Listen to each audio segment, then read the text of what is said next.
Today I'm going to be doing another book review. I'm going to be reviewing the book Cold Clay, which is the second book in A Shady Hallow Mystery series. I'm going to get into a little bit about this series in a moment here, but I want to take a quick second to quickly talk about where I got this book journal and where you can find a book journal similar if you are interested in having one, because these things are so fun and they're a really fun way to write down the books that you've read, the books that you're reading, your thoughts and opinions on them, etc.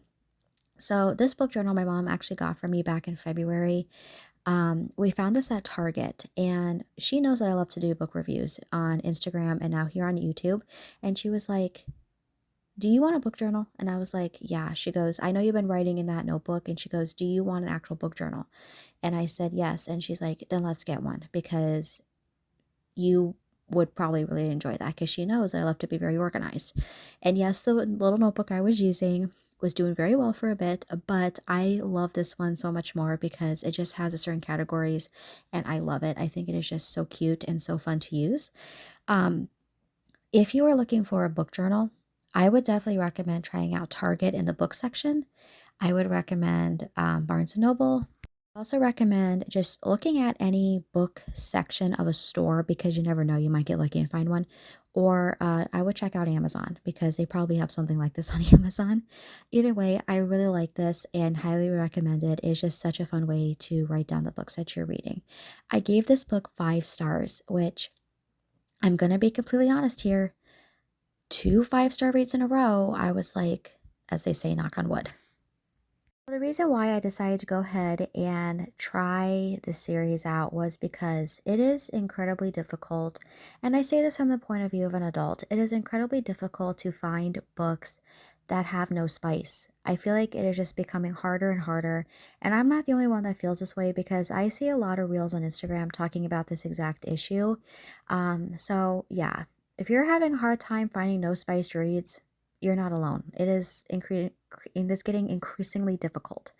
But anyway, my mom found this book series on Instagram last year and she sent it to me and she's like, "I think you would like this because it seems to have like a vibe of Franklin," which I used to love the TV show Franklin when I was a kid, and not gonna lie, I still do to this day. Anyway, so I tried out we tried the first book. She got it for me for Christmas. I really liked it. So we got the second book earlier this year. I also obviously really like it. But yeah, so when I told her that I finished this book yesterday, I said it was a 5-star read. She's like, "Do you want the rest of the book series?" And I said yes. And she's like, "Add it to the Amazon cart. That could be a good Christmas gift for you." Or that would be a good Christmas gift for you.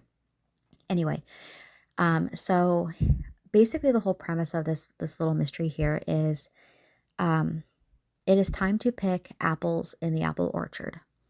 And one little critter goes to the apple orchard to pick apples and they find a bone. And the bone has been clearly sitting there for a while. No one knows whose it is, and it opens up an investigation. And basically, there is a lot of things that go on in a very short book. I did not figure this out. Normally, I'm a person when it comes to mysteries, same as my family. We can watch them and we're like, that person did it, like in the first 5 minutes of the show. This book, I was like, what in the heck? Who did this? Could not figure out for the life of me. And the ending of it literally had my jaw on the floor. Anyway, so yeah, I would definitely recommend this book. It was it was so good. It had a couple of little twists and turns, and I will be honest, there's a brief part I was really upset at one of the characters, but yeah, I really liked this book, and I would definitely recommend it. 5 stars. I will definitely be reading the rest of the series. I think it is such a cute series. And if you like things that are like the vibe of Franklin, or you have like a young reader that loves the show Franklin, it kind of has that vibe but with like a mystery, and I would definitely recommend it.